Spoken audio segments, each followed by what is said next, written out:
Hey MotoAmerica fans, this is Matthew Scholz. Thanks for watching. Subscribe to the MotoAmerica YouTube channel for more coverage, and also like or comment. Closest to turn number one is Jake Gagne. When the lights go off, here we go. We're racing HONOS Superbike race number 2. Gagne with another great launch, but so did Loris Baz. So Loris Baz got off the line like he wanted. Wheel in the air for the 11. Westby Racing Yamaha's Matthew Scholz, but up the inside, no. So Scholz will hold on for third, at least for the moment.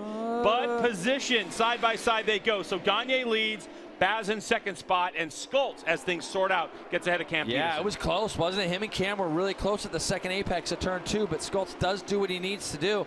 Scholz, again, yesterday ends up 4th, but only 4 seconds back. So he is looking to really improve. These two guys out in front have their heads down, and again, Greg, we're not seeing that big breakaway. Now, Josh Herrin slides up underneath Cameron Peterson into turn 5, so Herrin on the roll and on the move again as they go up to turn 6. Yeah, Josh Herrin, the number 2, back there in 4th spot, had a good morning warm-up.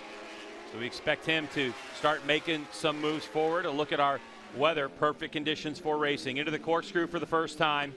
Jake Gagne leads the way in that fresh and lean attack performance Yamaha, with Loris Baz on the Warhorse HSBK Racing Ducati New York entrant right behind on that Panigale V4R.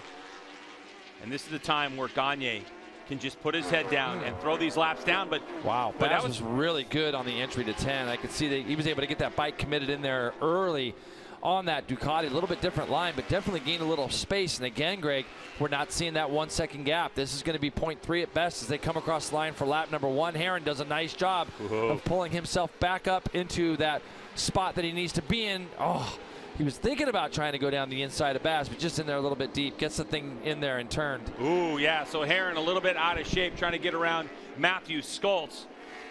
Well, you know, the thing is that those laps that we saw him run behind Gagne, oh, Gagne off the track. Let's see, is Baz going to take advantage of that? He is. Hard place to pass, too. Gagne made it a little bit easier for him. That's going to put Baz out on the paint, though. And now they're going to go up to the corkscrew side by side. And look at Scholz. He's going to slot himself into second. How about that? Matthew Scholz all of a sudden, and Baz is wide. Can Scholz take advantage? He has to take evasive action. They're side by side. Is it another lead change? It is. So Scholz took it over for a moment, and then it looks like the 32 goes right back to it while these guys are roughing themselves up, and then Herrin goes into second spot. Wow, HONOS Superbike racing. What a turn of events. Now Herrin's going to take a shot at Baz as they go into turn 11. Wow, that was a lot of action from the exit of 5 where Gagne ran off the track. Everything just broke loose, and it allowed the 45 to get right on the back of everyone. And all the while, Gagne took advantage of it. Now he's streaking off into the distance. So the question is, as Baz, Herrin tries to lean on him, but Baz had position, so Herrin, the number 2, gets pushed wide, and he goes back to 5th just like that. Baz trying to get back on with it and close down the gap. So this is the top of the corkscrew. This is where a lot of things had already happened with Gagne running off in 5. Baz, though, gets in here too deep. You're going to see him run wide. That's going to put Scholz on the left-hand side of him as they came down through the corkscrew down towards Rainey. These guys got extremely close. Look, he just isn't able to quite get that bike turned. Scholz sees that as Baz turns in. Scholz gets a little bit out of shape there. He had to check up just for a moment, because if Baz wasn't there, his line. And then these two look like they touched here as they went down. You can see there's a little touch there. Now he's down really tight going down into Rainey corner, and you can see the bike still out of shape. And Gagne is able to get a drive on both of them while that's happening and roll down around the outside of them, going down into Rainey corner.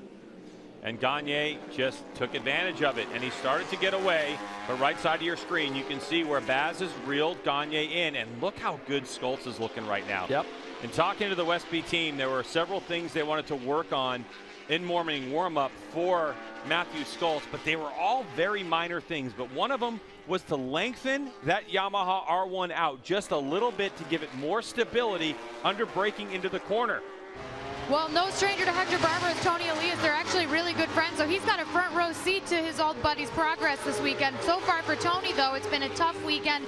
They tried something in practice that was the wrong direction. The front feels great, and they're working toward that better rear grip for this race. Working with Kyle's been a different experience for him. It's not often that you have a crew chief, per se, who has really raced the motorcycle that you're going to be racing, so it's been a really interesting dynamic between the two of them in communicating there. And Jake Gagne with his head just dialed in with some lap traffic in the way in the final couple corners. But at this point, Jay, no worries with the acceleration of that Superbike. Onto the front straightaway we go. for the final time.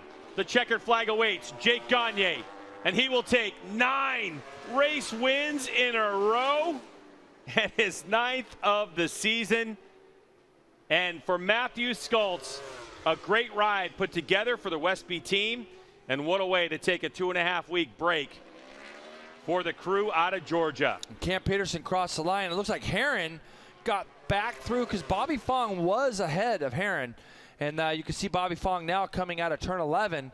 So, yeah, I don't know what happened there, but Bobby Fong fell back a little bit. We would get to see what we're seeing right now. 9 race wins in a row. I never even thought about it, and I thought we'd have a lot of guys winning. You see he wins by 1.7 today.